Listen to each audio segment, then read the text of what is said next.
peserta yang terlambat pada saat dimulainya ujian tidak diperkenankan masuk dan mengikuti seleksi ya, dan serta dianggap gugur teman-teman. Siapa? Maka nanti jadwalnya itu di hari Kamis tanggal 24 April. Sobat calon guru semuanya, tentunya saat ini teman-teman sedang menantikan untuk mencetak kartu peserta ujian seleksi P3K tahap 2. Dan baru saja rilis secara resmi ya, saat ini sudah ada pengumuman jadwal ujian P3K tahap 2. Nanti kita akan melihat untuk detail pembagian jadwal per sesi by name-nya.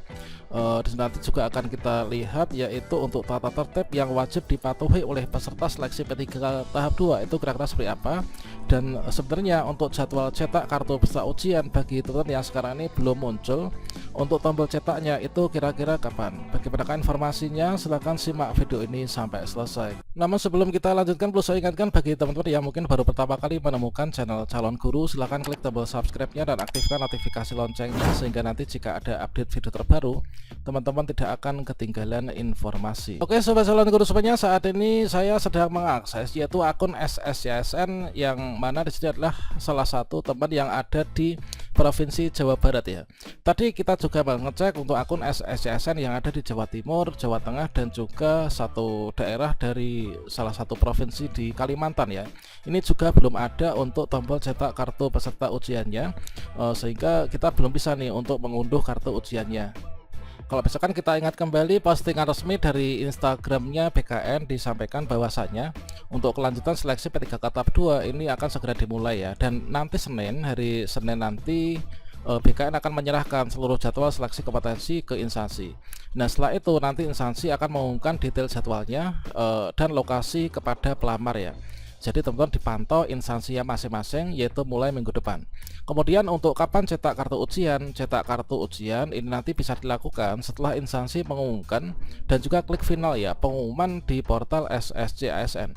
Nah di sini kan disampaikan bahwasanya teman-teman bisa mengecek di instansi masing-masing. Kita tunjukkan salah satu instansi yang sudah mengumumkan untuk pembagian jadwalnya per sesi, dan juga sudah diterbitkan untuk tata tertibnya. Sebagai contohnya di sini sudah diberikan pengumuman yaitu dari pemerintah Kota Tanjung Pinang ya, yang mana di sini disajikan pengumuman tentang jadwal pelaksanaan seleksi kompetensi pengadaan P3K tahap 2 ya di lingkungan pemerintah Kota Tanjung Pinang tahun anggaran 2024.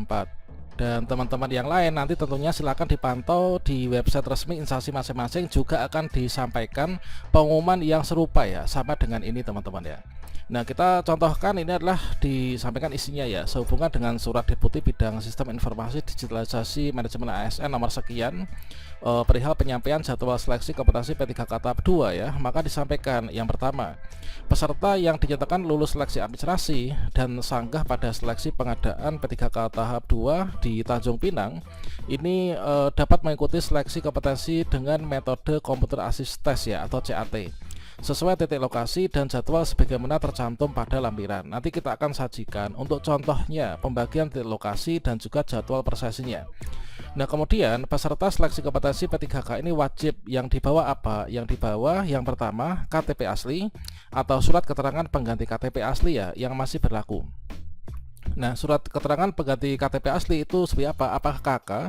Ini berdasarkan dari pengalaman, ini bukan teman ya. Jadi kalau misalkan KTP-nya hilang misalkan ya, ini adalah dari pengalaman, maka minta surat keterangan KTP sementara. Itulah yang dimaksud dengan surat pengganti KTP asli, dan itu asli ya teman ya, bukan fotokopian. Yang kedua kartu peserta ujian. Nah kartu peserta ujian dapat diunduh melalui akun SSYSN masing-masing. Ini adalah di akunnya pelamar ya, dan ini wajib dicetak berwarna, tidak hitam putih ya. Jadi kartu peserta ujiannya itu kan ada fotonya ya, jadi harus berwarna semuanya. Jadi kartu peserta ujian ini diunduh di SSYSN akun masing-masing, wajib dicetak berwarna, tidak hitam putih, dengan kualitas yang baik. Kemudian yang ketiga yaitu membawa alat tulis berupa pensil kayu. Nah biasanya pensil kayu inilah digunakan untuk menulis yaitu kode ya, yang nanti kode aktivasi ya ketika mau menyalakan komputernya. Kemudian untuk ketentuan pakaian di sini juga sudah diatur teman-teman ya. Tentunya bagi daerah yang belum diumumkan nanti juga nggak akan jauh berbeda ya untuk isi dari pengumumannya. Nah untuk pakaiannya, untuk pria ini adalah mengenakan kemeja putih polos berkerah lengan panjang ya, berbahannya kain, celana panjang warna hitam berbahan kain, memakai sepatu hitam, dan juga kaos kaki. Nah ini Untuk yang wanita ini mengenakan kemeja putih polos berkerah lengan panjang berbahan kain, celana panjang atau rok warna hitam berbahan kain ya, memakai sepatu hitam dan kaos kaki, serta khusus bagi yang berhijab ini menggunakan hijabnya itu adalah berwarna hijau polos dan tanpa motif tentunya. Ini jadi yang di bawah itulah yang ini. Kemudian untuk yang ketentuan pakaian dress code-nya itu adalah yang ini ya, untuk pria dan juga untuk wanita. Kemudian kita cek lagi untuk informasi yang lainnya, yaitu di sini hal-hal yang dilarang ya, hal-hal yang nggak boleh dilakukan ya. Ini adalah membawa buku dan catatan, kemudian membawa kalkulator, gawe, HP dan lain sebagainya, kamera dalam bentuk apapun dan alat elektronik lainnya. Kemudian juga nggak boleh pakai ikat pinggang, jam tangan, perhiasan berharga, aksesoris dan seterusnya ya. Kemudian membawa senjata dan seterusnya, membawa benda yang mudah terbakar, bawa makanan dan minuman, membawa kendaraan pribadi karena keterbatasan area parkir. Nah ini adalah hal-hal yang dilarang, nggak boleh dilakukan. Nah jadinya kalau misalkan hal-hal dilarang, jangan sampai teman-teman nanti itu melanggar ya. Kemudian untuk sanksi nih. Nah untuk sanksi ini adalah sanksi bagi peserta seleksi. Nah, peserta yang terlambat pada saat dimulainya ujian tidak diperkenankan masuk dan mengikuti seleksi ya, dan serta dianggap gugur teman-teman. Peserta yang tidak hadir mengikuti seleksi sesuai jadwal dan ketentuan yang telah ditetapkan ini dinyatakan mengundurkan diri dan juga gugur.